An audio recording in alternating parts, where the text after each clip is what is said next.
O eugenol, extraído de plantas, pode ser transformado em seu isômero isoeugenol, muito utilizado na indústria de perfumes. A transformação pode ser feita em solução alcoólica de KOH, que é o hidróxido de potássio. Então observem a estrutura do eugenol e do isoeugenol e percebam que a única diferença entre as estruturas é na posição dessa dupla ligação, tá vendo? Então essa é apenas a diferença. Esse caso de isomeria é chamado de isomeria plana de posição. E aí, diz no texto que foram feitos 3 experimentos de isomerização à mesma temperatura, empregando-se massas iguais de eugenol e volumes iguais de soluções alcoólicas de hidróxido de potássio de diferentes concentrações. E o gráfico mostra a porcentagem de conversão do eugenol em isoeugenol em função do tempo para cada experimento. Então observe que aqui no gráfico nós temos no eixo X o tempo expresso em horas e no eixo Y a porcentagem de conversão do eugenol em isoeugenol. E aqui nós temos aqui uma informação em anexo que é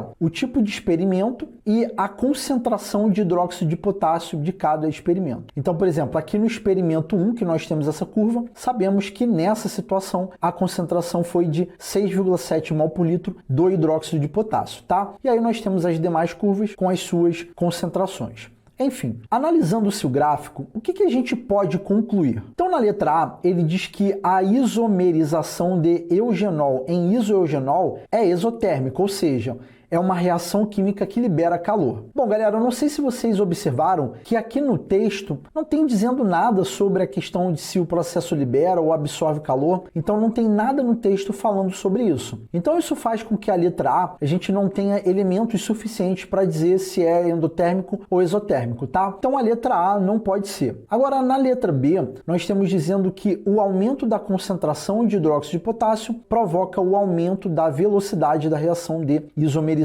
Será que isso é verdade? Será que o aumento da concentração de hidróxido de potássio aumenta a velocidade? Então, para isso, a gente vai ter que comparar os experimentos. Da seguinte forma que eu vou fazer, olha, vamos dar uma olhada aqui mais ou menos no tempo de 2 horas, como eu estou marcando aqui, tá? Então, em 2 horas de experimento, o que a gente teve para cada situação? Então, quando foi o experimento 1, em 2 horas eu tinha mais ou menos, vamos botar aí aproximadamente 100%. Vamos botar aqui aproximadamente aqui 100%.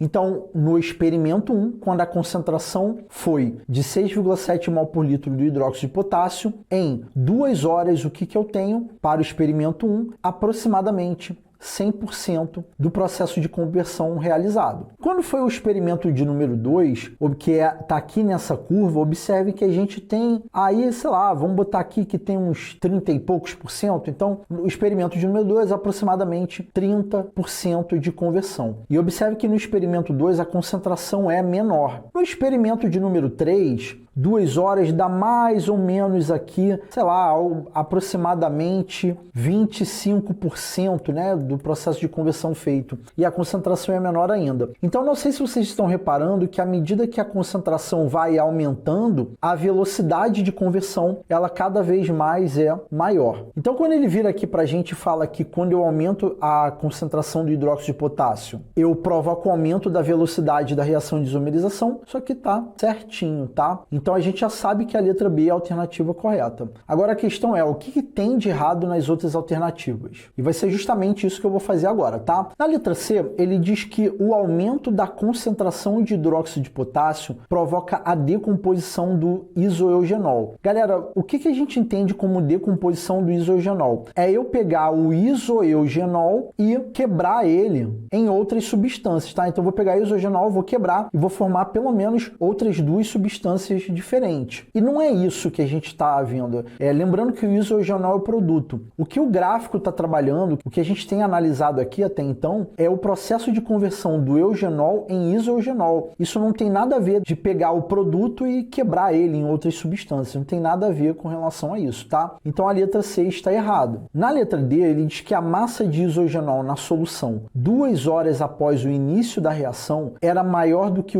a de eugenol em 2 dos experimentos realizados. realizados. Então, a gente vai ter que voltar aqui nas 2 horas de experimento e observe o seguinte, com relação a 2 horas de experimento, e aí eu vou colocar aqui na cor verde, observe que em 2 horas de experimento, se eu for olhar o experimento de número 3, que tem um ponto aqui, o que eu tenho? Eu tenho um ponto aqui no eixo Y abaixo dos 25%. Então, o experimento de número 3 em 2 horas, vamos botar aqui estava aproximadamente 25%, né? Mas a gente sabe que está abaixo. E para o experimento de número 2 estava abaixo de 50%, tá? Experimento de número 2 abaixo de 50%. Vou botar aqui aproximadamente, mas vocês sabem que é bem abaixo de 50%. Inclusive, vou até apagar aqui, vamos fazer um negocinho melhor. Vamos colocar aqui que é aproximadamente 30%, né? Vamos botar 30% que vai ficar mais justo aqui. Então, o experimento 2 está bem abaixo de 50%. Então, quando ele diz aqui, na letra D, que a massa de isoeugenol, que é o produto, 2 horas após o início, era maior do que a do reagente em 2 experimentos realizados, isso aqui está errado. O que a gente vê no gráfico? A gente vê no gráfico que no experimento de número 3 e 2, a massa do produto é menor do que a do reagente. Por quê? Porque eu não cheguei nem na metade. Então, para a gente conseguir ter uma massa de produto maior do que a do reagente, eu preciso ter pontos acima dos 50%, tá? Porque aí eu teria que o eugenol se converteu no isogenol. Então, o que vai acontecer depois de 2 horas de experimento é que apenas o experimento 1 você teria mais de 50% de massa de isogenol comparado com o eugenol, tá? Então, a letra D acaba estando errada por conta disso, tá? E na letra E, ele diz assim que a conversão do eugenol, reagente em produto, 3 horas após o início da reação, era superior a 50% nos 3 experimentos. Se você for observar, 3 horas, que está justamente um ponto aqui, onde eu estou marcando em laranja, se eu for observar o experimento de número 3, só o experimento de número 3 está abaixo dos 50%. Então, quando ele diz que a conversão do reagente em produto 3 horas após o início era superior a 50%, nos 3 experimentos, só com a análise do experimento 3, eu vejo que está errado, tá? Então, por isso que também não pode ser a letra E. Bom, galera, então, mais uma vez aí, a letra B, a alternativa correta aí dessa questão de número 73.